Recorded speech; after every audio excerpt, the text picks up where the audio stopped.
간헐적 단식 요즘 건강관리법으로 워낙 많이 언급됩니다.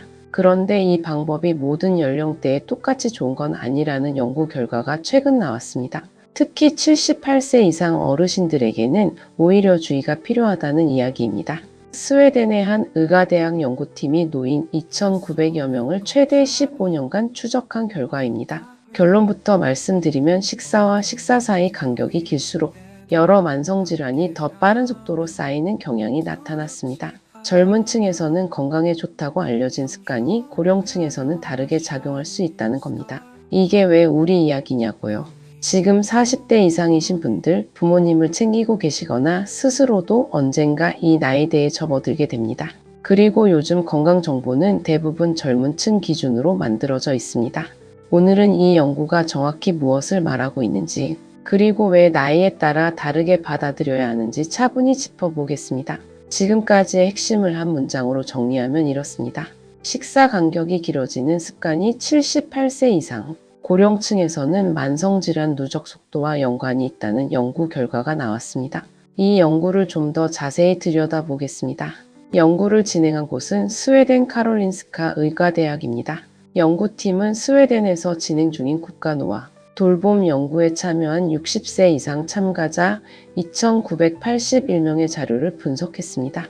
연구가 시작될 당시 참가자들의 평균 나이는 74.3세였고 이들을 평균 7.2년, 길게는 15년까지 추적 관찰했습니다. 연구팀이 살펴본 건 하루 중 가장 긴 식사 간격이었습니다. 참가자들이 스스로 보고한 식사 시간을 바탕으로 하루 중 가장 오래 아무것도 먹지 않은 시간을 계산한 겁니다. 그리고 이 간격에 따라 참가자들을 4그룹으로 나눴습니다. 6시간에서 11시간 반, 11시간 반에서 12시간 45분, 12시간 45분에서 14시간, 그리고 14시간에서 24시간까지 이렇게 4구간입니다. 이후 각 그룹이 60가지 만성질환을 얼마나 빠르게 앓게 되는지를 비교했습니다. 결과는 뚜렷했습니다. 식사 간격이 가장 긴 14시간에서 24시간 그룹은 가장 짧은 6시간에서 11시간 반, 그룹보다 시간이 지나면서 여러 만성질환을 함께 앓게 되는 속도가 더 빨랐습니다. 나이와 성별, 평소 생활 습관, 식사의 질, 섭취하는 에너지와 단백질량까지 모두 보정한 뒤에도 이 차이는 그대로 유지됐습니다. 단순히 나이가 많아서 혹은 원래 건강이 안 좋아서 나온 결과가 아니라는 뜻입니다. 질환 종류별로 보면 더 흥미로운 지점이 있습니다. 식사 간격이 긴 그룹에서는 특히 심혈관 질환과 신경정신질환이 시간이 지나면서 더 빠르게 늘어나는 경향을 보였습니다. 반면 관절이나 근육 관련 질환인 근골격계 질환에서는 뚜렷한 차이가 확인되지 않았습니다. 즉 모든 질환에 똑같이 영향을 미치는 게 아니라 심장과 뇌, 건강 쪽에서 특히 더 민감하게 반응한다는 겁니다. 그리고 나이에 따른 차이도 분명했습니다. 78세 이상 고령층에서는 식사 간격에 따른 차이가 매우 뚜렷하게 나타났습니다. 반면 78세 미만에서는 통계적으로 의미 있는 차이가 확인되지 않았습니다. 이 지점이 이 연구에서 가장 중요한 부분입니다. 같은 60세 이상이라 해도 78세를 기준으로 몸이 반응하는 방식이 달라진다는 뜻이기 때문입니다. 여기서 끝까지 봐야 할 이유가 하나 생깁니다. 요즘 건강정보 콘텐츠 상당수는 간헐적 단식이 체중 관리와 대사 건강에 도움이 된다는 내용을 다룹니다. 실제로 이런 연구 결과 대부분은 상대적으로 젊은 성인을 대상으로 이루어졌습니다. 그런데 이번 연구는 그 결과를 고령층에 그대로 적용하기는 어렵다는 걸 보여줍니다. 나이가 다르면 몸이 영양분을 다루는 방식도 달라지기 때문입니다. 연구팀은 왜 이런 차이가 나타나는지에 대해서도 몇 가지 설명을 내놓았습니다. 첫째는 소화 능력과 영양소 흡수 능력입니다. 나이가 들면 이 기능이 자연스럽게 떨어지는데 식사 간격이 길어져 먹는 시간이 압축되면 비타민이나 미네랄 같은 미량 영양소가 부족해질 가능성이 있다는 겁니다. 둘째는 근육이 단백질에 반응하는 방식입니다. 나이가 들수록 같은 양의 단백질을 먹어도 근육이 이를 덜 효율적으로 사용하는 현상이 나타나는데 이를 동화저항이라고 부릅니다. 식사 간격이 길어지면 단백질을 섭취할 기회 자체가 줄어들고 이게 근육량 감소로 이어질 수 있다는 설명입니다. 이게 참 묘합니다.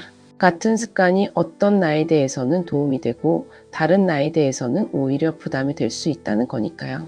여기서 헷갈린 분들 많으실 텐데 이건 간헐적 단식 자체가 나쁘다는 이야기가 아닙니다. 나이에 따라 몸이 받아들이는 방식이 다르다는 걸 보여주는 연구입니다. 지금까지의 핵심을 한 문장으로 정리하면 이렇습니다.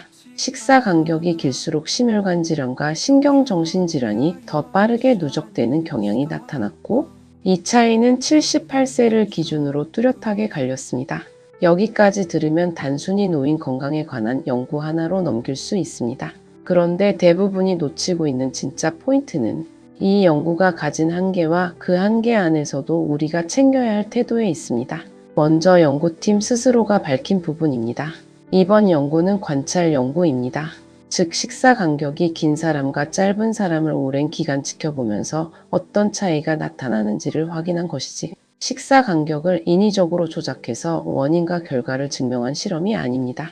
그래서 연구팀은 이 결과를 두고 긴 식사 간격이 만성질환을 직접 일으킨다고 단정할 수는 없다고 분명히 선을 그었습니다. 그리고 이 결과를 간헐적 단식이 노인에게 무조건 해롭다는 의미로 받아들여서도 안 된다고 강조했습니다. 문제는 이게 아닙니다. 진짜 봐야 할 지점은 따로 있습니다. 이 연구가 던지는 메시지는 특정 식사법이 좋다 나쁘다를 가리는 게 아니라 나이에 따라 건강 정보를 다르게 받아들여야 한다는 겁니다.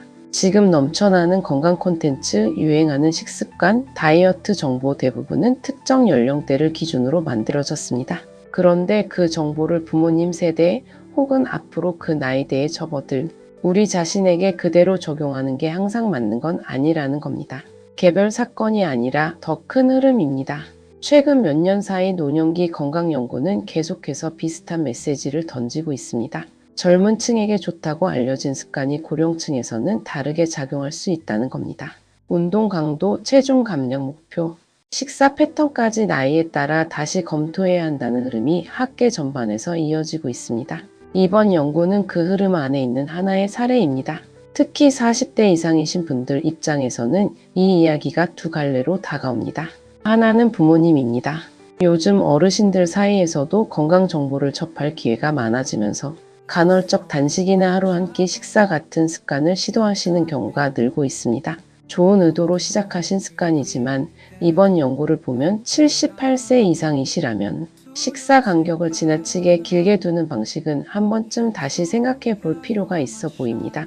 다른 하나는 우리 자신입니다. 지금 40대, 50대인 분들도 결국 시간이 지나면 이 나이대에 접어듭니다. 지금부터 식사 습관에 대한 정보를 나이에 맞게 받아들이는 태도를 익혀두는 게 먼 훗날이 아니라 지금부터 준비해야 할 일이라는 겁니다. 아, 그래서였구나 싶으실 겁니다. 이 연구가 특별히 화제가 된 이유, 그리고 의학 학술지에서 다뤄진 이유가 바로 여기 있습니다. 단순히 노인 몇 명을 조사한 데이터가 아니라 우리가 당연하게 받아들이던 건강 상식의 나이라는 변수를 다시 넣어야 한다는 걸 보여주기 때문입니다. 지금까지의 핵심을 한 문장으로 정리하면 이렇습니다. 이 연구의 진짜 의미는 특정 식사법의 옳고 그름이 아니라 건강 정보를 받아들일 때 나이라는 기준을 반드시 함께 고려해야 한다는 데 있습니다. 오늘 살펴본 내용을 정리해 보겠습니다.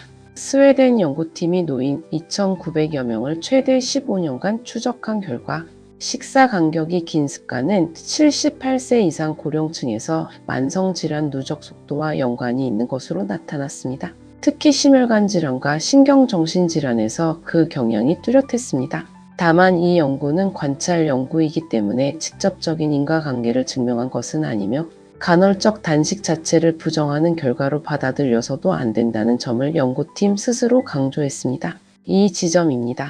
건강정보는 유행을 따라가는 게 아니라 지금 내 나이 혹은 부모님의 나이에 맞춰 다시 걸러 들어야 합니다. 그렇기 때문에 어떤 습관이 좋다는 이야기를 들었을 때 그게 어떤 연령대를 기준으로 나온 이야기인지 한 번쯤 확인해 보는 습관이 필요합니다.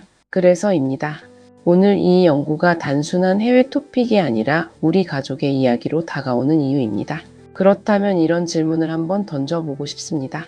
지금 부모님이나 어르신 가족이 실천하고 계신 식사 습관, 그 습관이 지금 연세에 맞는 방식인지 한 번쯤 여쭤보신 적 있으신가요? 다음 시간에는 이 흐름과 이어지는 이야기, 고령층의 근육 건강과 단백질 섭취가 왜 노후 삶의 질을 좌우하는지를 짚어보겠습니다. 구독과 좋아요는 한 번 더 생각해 보게 만드는 힘이 됩니다. 오늘도 행복한 하루 되세요. 감사합니다.